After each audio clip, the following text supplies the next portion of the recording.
કે જે મૂળભૂત સનાતનની પરંપરાને તોડવાની વાત, ત્રિદેવને કે આપણા દેવતાઓને નુકસાન પહોંચાડવાની વાત, તેની સામે કેવી રીતે આગળ વધવું તેની મૂળ વાત કરવી છે.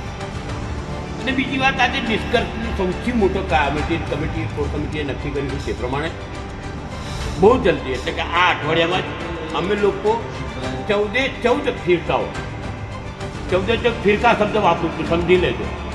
14 સ્વામિનારાયણ ફિરકાઓને નોટિસ આપવા જઈ રહ્યા છે કે તે લોકોએ ધર્મને હાનિ કરી.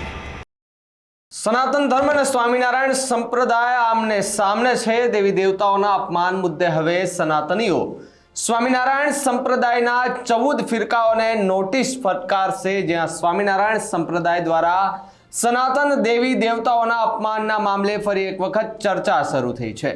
નમસ્કાર, આપ જોઈ રહ્યા છો ન્યૂઝરૂમ અને આપની સાથે હું છું ભાવિક. આ મામલે હવે સનાતન ધર્મના સાધુ સંતો અને વિચારતાઓએ કાનૂની લડતની તૈયારીઓ શરૂ કરી લીધી છે. અમદાવાદના મીઠાખડીમાં સનાતન ધર્મના ધર્માવલંબીઓ અને સંતો વચ્ચે વિચાર ગોષ્ઠીનું ભવ્ય આયોજન કરવામાં આવ્યું હતું, જેમાં અલગ અલગ સંતો મહંતો હાજર રહ્યા હતા. સમાજના સનાતનના અને ધર્મપ્રેમીઓ જનતા પણ હાજર રહી હતી. આ વિષયો ઉપર ચર્ચા કરી સ્વામિનારાયણ સંપ્રદાય દ્વારા અવારનવાર જે રીતે સનાતન ધર્મના દેવી દેવતાઓનું અપમાન કરવામાં આવી રહ્યું છે, તેને લઈને સ્વામિનારાયણ સંપ્રદાયના 14 જેટલા ફિરકાઓને એક અઠવાડિયામાં નોટિસ આપવામાં આવશે તેવી પ્રતિક્રિયા જ્યોતિર્નાથ સ્વામી છે તેના દ્વારા આપવામાં આવી છે. સાળંગપુરમાં હનુમાનજીની પ્રતિમાના વિવાદ અને અન્ય કેટલાય તથ્યો સામે આવતા હવે કાયદેસર રીતે આગળ વધવાનો નિર્ણય લેવાનો છે. સનાતન ધર્મ સમિતિના રાષ્ટ્રીય અધ્યક્ષ જ્યોતિર્નાથ મહારાજે કહ્યું કે સમાજ સુધારક ડોક્ટર વસંત આખી જે વાત હતી, જે સનાતન ધર્મ કે જેને બદનામ કરવાના કાવતરા, તેની ઉપર સવાલો ઉઠાવવું, આ આખા આરોપ હતા તે જ્યોતિર્નાથ મહારાજે આરોપ લગાવ્યા હતા. ત્યારબાદ સમાજ સુધારક ડોક્ટર વસંત પટેલે પણ જણાવ્યું કે સંતો મહંતો અને પ્રબુદ્ધ લોકોના અભ્યાસના અંતે સ્વામિનારાયણ સંપ્રદાયના સૌથી વધુ પુસ્તકોમાં ઘણા પુરાવા મળ્યા છે, જેમાં સનાતન ધર્મના દેવી દેવતાઓ પર સાહિત્ય એવી રીતે રજૂ કરવામાં આવ્યું છે જે સત્યથી દૂર છે. જે પુરાવા છે તેની સાથે ખુલાસાની માંગ કરવામાં આવશે. જો નિયત સમયમાં ખુલાસા નહીં મળે તો ન્યાયિક ઢબે કોર્ટમાં કાર્યવાહી કરવામાં આવશે. પહેલા એક પ્રતિક્રિયા સાંભળો કે જેમાં જ્યોતિર્નાથ મહારાજ છે એમણે શું કહ્યું અને સમાજ સુધારક છે એ વ્યક્તિએ શું કહ્યું. બેઝિકલી આપણે સમજીએ છીએ કે સનાતન ધર્મ બેઝિકલી યુગાબ્દી છે. યુગાબ્દીની વાત કરો તો કરોડો વર્ષોની. જ્યારે બ્રહ્માએ જ્યારે પૃથ્વીનું સર્જન કર્યું ત્યારથી ચાલુ, તે પહેલાં શિવની વાત આવે આદિ, એટલે આદિ પર્વથી જે ચાલતી પરંપરા છે તેની અંદર હંમેશા આપણા દેશની અંદર કે સનાતન ધર્મની અંદર સૌથી મોટી તકલીફ ઊભી થઈ છે. અને તે તકલીફ ઊભી થઈ છે કે આપણા જ આપણને નડ્યા. કોઈ દિવસ પરધર્મી હોય કે જે બીજો ધર્મ પાડે છે તે લોકો પરધર્મી, હું વિધર્મી નહીં શબ્દ વાપરું, એમનો બી કોઈક ધર્મ છે, પરધર્મી હોય જે વખતે ત્યારે પણ આપણા ધર્મને અપમાન કરવાની કોશિશ કરી. પ્રોબ્લેમ ક્યાં આવ્યો છે કે આપણા જ ધર્મના કોઈ કેમ કે મારા ગુરુજી હસતા હતા, કેમ કે લઘુશંકા કરવા ગયા, તેની અંદર 3 મંકોડા ચડાયા હતા કે બ્રહ્મા વિષ્ણુ મહેશ. આવી રીતની વાહિયાત વાત જે પ્રમાણેની થઈ, સાળંગપુરનો કિસ્સો તો દુનિયા જાણે જ છે કે જ્યારે હનુમાનજીને, ને અત્યારે તો એક પ્રપંચ ચાલી રહ્યો છે હનુમાનજીને પોતાની માલકાની હરકત દર્શાવવાની વાત, આ પ્રમાણેની જુદી જુદી પ્રવૃત્તિઓ કે જે મૂળભૂત સનાતનની પરંપરાને તોડવાની વાત, ત્રિદેવને કે આપણા દેવતાઓને નુકસાન પહોંચાડવાની વાત, તેની સામે કેવી રીતે આગળ વધવું તેની મૂળ વાત કરવી છે.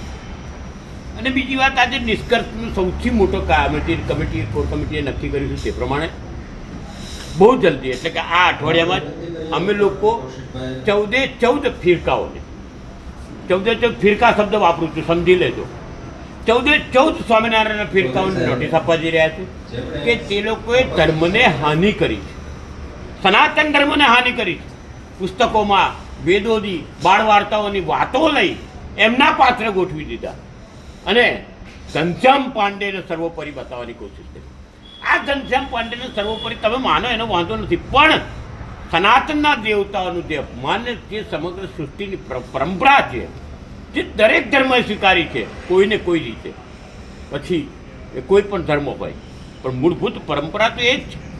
તો એ સ્વીકારી છે, તેને પણ નાશ કરી અને પ્રગટ બ્રહ્મ સ્વરૂપ કોક બની જાય. તમે જુઓ કે હમણાં કુંભમાં પણ અમારે આવતી છે ને, હવે લીગલ એક્શન તરફ કેવી રીતે જવું તેની ગણતરી છે. અમે બહુ ટૂંક સમયમાં બધાને નોટિસ આપીને પછી આગળની લીગલ એક્શન તરફ જઈ રહ્યા છે. મૂળભૂત વાત એક જ છે કે સનાતનને હાનિ કરતા તત્વોને ગમે તે રીતે સમાજમાં બહાર કાઢવા અને સમાજમાં એમને પાઠ પડાવવા. એમણે એક ચોક્કસ રણનીતિ તૈયાર કરી છે અને જ્યોતિર્નાથજી મહારાજ અને બધા બીજા પણ સંતો છે, એમના આગેવાની અને એમના સલાહ સૂચન મુજબ અમે ટૂંક સમયમાં અમારી પાસે જેટલા પણ પુરાવા છે એ પુરાવા સાથે એમની પાસે ખુલાસાની માગણી કરીશું. નંબર 1, એ ખુલાસા નિયત સમયમાં જો અમને નહીં મળે તો પછી અમે લોકશાહી અને ન્યાયિક ઢબે એની આગળ કોર્ટમાં ચેલેન્જ કરવામાં આવશે. અને આખી આ વાર્તાલાપમાં કહેવામાં આવ્યું છે કે અમે અહીંયા પ્રબુદ્ધ સનાતન ધર્માવલી ભેગા થયા હતા, એમણે એક ચોક્કસ રણનીતિ તૈયાર કરી લીધી છે. એટલે કે અમે ચોક્કસ એક હવે લડવાની રણનીતિ તૈયાર કરી લીધી છે. જ્યોતિર્નાથ મહારાજ અને બધા બીજા પણ સંતો છે, એમાંના આગેવાનોની અને એમના સલાહ સૂચન મુજબ અમે ટૂંક સમયમાં અમારી પાસે જેટલા પણ પુરાવા છે એ પુરાવા સાથે એમની પાસે ખુલાસાની માંગણી કરીશું. નંબર 1, એ ખુલાસા નિયત સમયમાં જો અમને નહીં મળે તો પછી અમે લોકશાહી અને ન્યાયિક ઢબે એમની આગળ કોર્ટમાં ચેલેન્જ કરવામાં આવશે. મિત્ર કોણ સ્વામી કોણ નારાયણ આ પુસ્તક લખનાર ડૉક્ટર કૌશિક ચૌધરીએ જણાવ્યું કે હિન્દુઓને આજ દિન સુધી અંધારામાં રાખવામાં આવ્યા અને છેતરવામાં આવ્યા.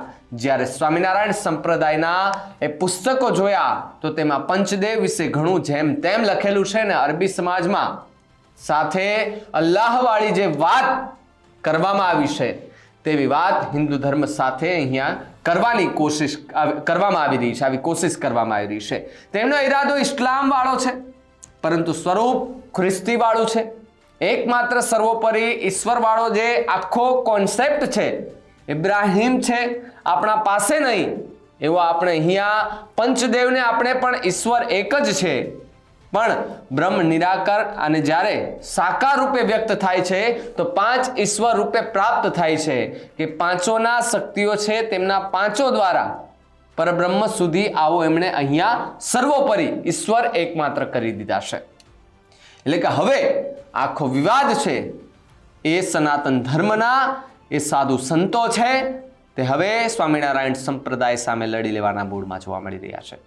જ્યોતિર્નાથ મહારાજ જે ઘણી ડિબેટોમાં પણ આવતા હોય છે, હિન્દુ સનાતન ધર્મને જે ભગવો એ પહેરે છે એ ભગવા વિશે પણ ઘણીવાર વાત કરતા જોવા મળે છે અને એ બદનામ થાય એની ઉપર જો ડાઘ લાગે તો સ્વાભાવિકપણે જે સનાતન ધર્મને બચાવનાર અને એનું રક્ષણ કરનાર જે સાધુ સંતો છે તો આગળ આવવાના છે. હવે આખા મુદ્દે તમારું શું માનવું છે અમને કમેન્ટ કરીને ખાસ જણાવજો. જો તમે અમારી ચેનલને સબસ્ક્રાઇબ ન કરી હોય તો અમારી ચેનલને સબસ્ક્રાઇબ કરી લેજો, બેલ આઇકનને દબાવી દેજો, જેથી કરીને પડે પડના સચોટ સમાચાર તમને તમારા મોબાઈલ પર તરત જ મળી રહે. તો આવા જ વધુ સમાચાર માટે આપ જોતા રહો ન્યૂઝ રૂમ. નમસ્કાર.